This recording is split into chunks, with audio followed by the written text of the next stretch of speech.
भूत प्रेतों के खाना पीना अलग ढंग का होता है। आप तुलसीदास जी की हिस्ट्री पढ़ेंगे तो उसमें एक प्रेत की चर्चा है। तुलसीदास जी शौच करने के लिए खेतों में जाते थे। बोलो हाँ, उस जमाने में तो खेत ही थे। तो लोटा लेके गए तो शौच के बाद जो पानी बचता उसे एक पेड़ की जड़ में डाल देते।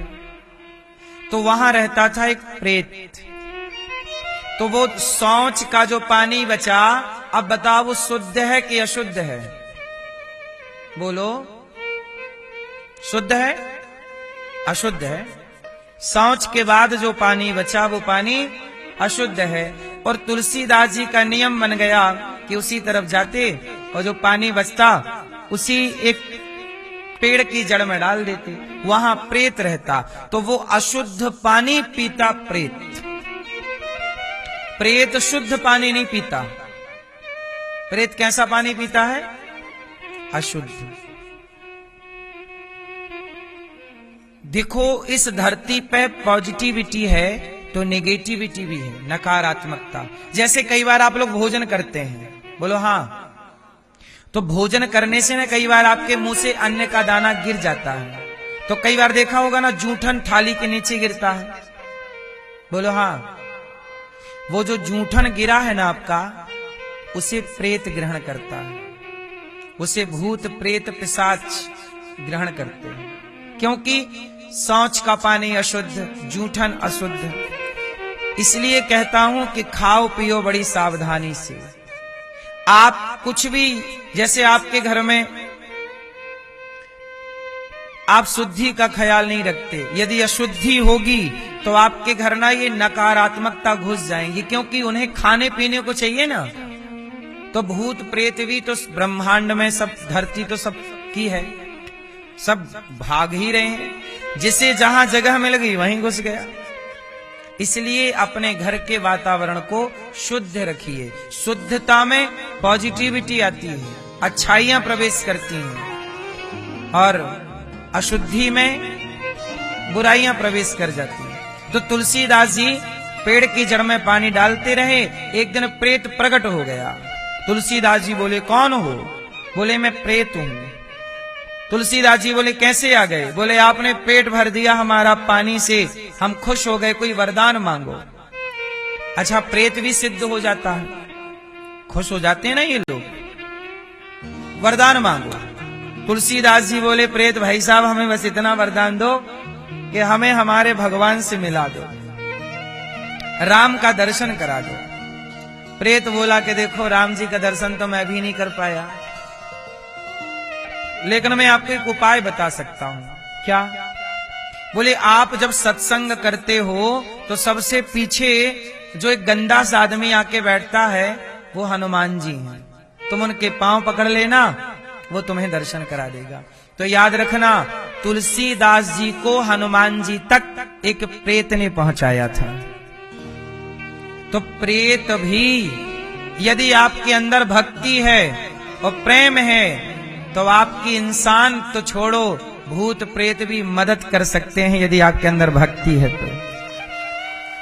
रास्ता सही है तो प्रेत भी मदद कर सकता है, और रास्ता आपका गलत है तो फिर तुम्हारा बाप भी साथ नहीं देता। बोलो हाँ। तुलसीदास जी सत्संग करते तो हनुमान जी रोज आया करते थे। अच्छा, आते रोज थे, तुलसीदास जी नहीं जानते थे। आज प्रेत ने बोल दिया कि तुम वरदान मांगो, तो पूछ लिया कि मेरे को राम कैसे मिलेंगे, तो उन्होंने हनुमान जी का पता दे दिया, वो पहचान लो। अब हनुमान जी आए और सत्संग पूरा हुआ तो जाने लगे।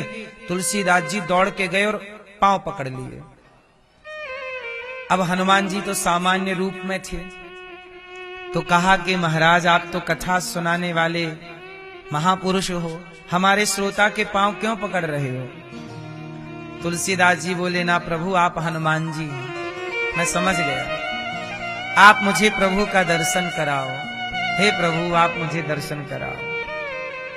चरण पकड़ ही लिए, तब हनुमान जी ने नहीं छुड़ाया, तुलसीदास जी ने नहीं छोड़ा।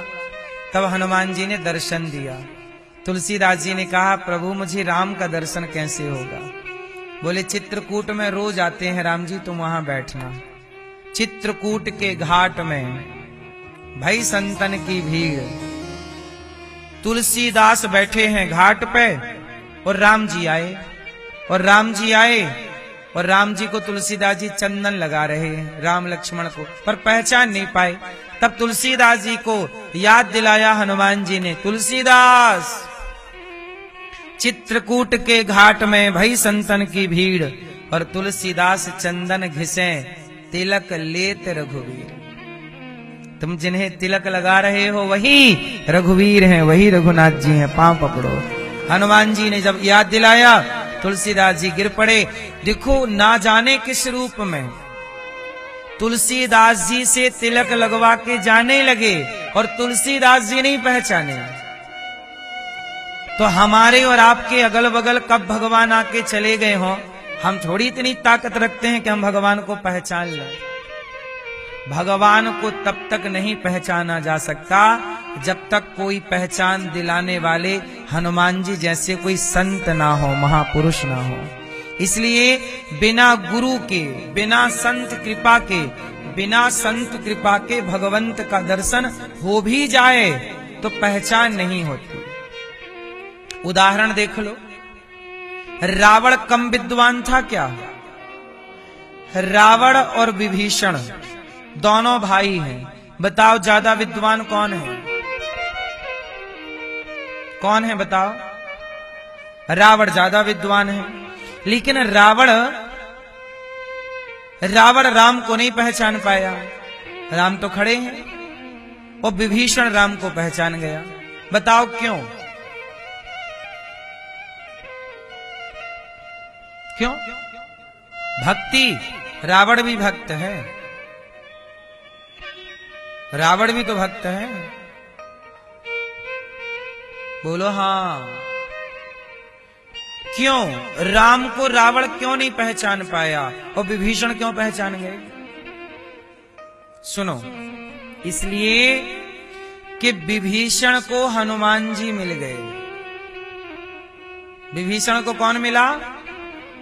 और विभीषण ने संत को पहचान लिया। अच्छा, तुलसीदास जी को पहले कौन मिले? राम के हनुमान जी? हाँ, पहले संत मिलेंगे फिर भगवंत मिलेंगे, ये प्रोसेस है। विभीषण को मिले पहले लंका में हनुमान जी आए ना कुटिया पे, वो कुटिया पे जब हनुमान जी आए तो विभीषण जी को सब बताए कि राम जी हैं। अच्छा, हनुमान जी रावण को भी मिले पर रावण हनुमान जी को भी नहीं पहचान पाया। संत है ना हनुमान जी, साधु संत के तुम रखवारे। हनुमान जी कौन है? साधु संत के, वो तो साधु संतों के रखवारे हैं। तो हनुमान जी तो संत हैं।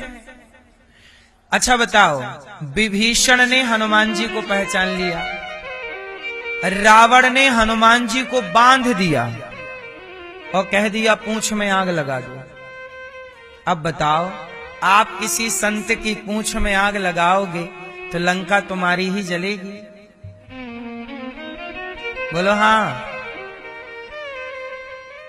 जलेगी कि नहीं? इसलिए कहता हूं, साधु संतों से प्यार से ही मिलो, घमंड एटीट्यूड से ना मिलो। रावण अभिमान से मिला तो लंका जल गई। अच्छा सुनो, रावण जो है वो हनुमान जी को नहीं पहचान पाया कि ये संत हैं। जो व्यक्ति संत को नहीं पहचानता वो भगवान को भी नहीं पहचान सकता, चाहे वो रावण ही क्यों ना हो इतना विद्वान। और विभीषण ने हनुमान जी को पहचान लिया कि आप तो संत हैं। और जब हनुमान जी को पहचाना तो राम को पहचान गए विभीषण जी। इसलिए कहता हूं, पहले गुरु फिर गोविंद, पहले गुरु फिर गुरु गोविंद दो खड़े, काके लागू पाए, बलिहारी गुरु आपने गोविंद दियो बताए। इसलिए कहा गुरुर् ब्रह्मा गुरुर्विष्णु गुरुर्देवो महेश्वरा गुरु साक्षात परब्रह्म तस्मै श्री गुरुवे नमः। इसलिए कहता हूं कि गुरु के बिना ईश्वर की प्राप्ति का बोध नहीं होगा। अब देख लो, अश्वत्थामा के सिर की मणि निकाल करके अपमानित करके निकाला। अश्वत्थामा भटक रहे हैं प्रेत बन करके, प्रेत की तरह, क्योंकि भ्रूण हत्या की है। हत्या कर नहीं पाए, करने का प्रयास किया। जो व्यक्ति गर्भ के बच्चे को मारता है उसे कितना बड़ा पाप लगता है। इसलिए आप लोगों से मैं विनती करता हूं कि पाप से बचना चाहिए। पाप किसी भी तरह का हो, पाप किसी भी तरह का हो, पाप से बचना चाहिए। बोलो हाँ। पाप मतलब पाप। बच्चे को पेट में आजकल तो आम बात हो गई। सरकार भले कहती है कि गर्भपात ना कराओ, लेकिन सरकारों की गाइडलाइन में ही गर्भपात की दवाइयां बिक रही हैं। बोलो हाँ। मेडिकलों में दवाई मिल जाती है गर्भपात करने की। इसका मतलब है कि हत्याएं आजकल तो देखो कानून इजाजत दे रहा है कि आप पेट के बच्चे को मार सकते हैं। भाई दवाई तो मिल ही रही है ना, वरना दवाई क्यों बेच रहे हो? कुछ देश ऐसे हैं जहां दवाई नहीं मिलती गर्भपात करने की। इसलिए कहते हैं कि आप गर्भपात करने की स्थिति पैदा ना हो, गर्भ गिराने की स्थिति पैदा ना हो, संयमी बनो और अपने आचरण को पवित्र करो।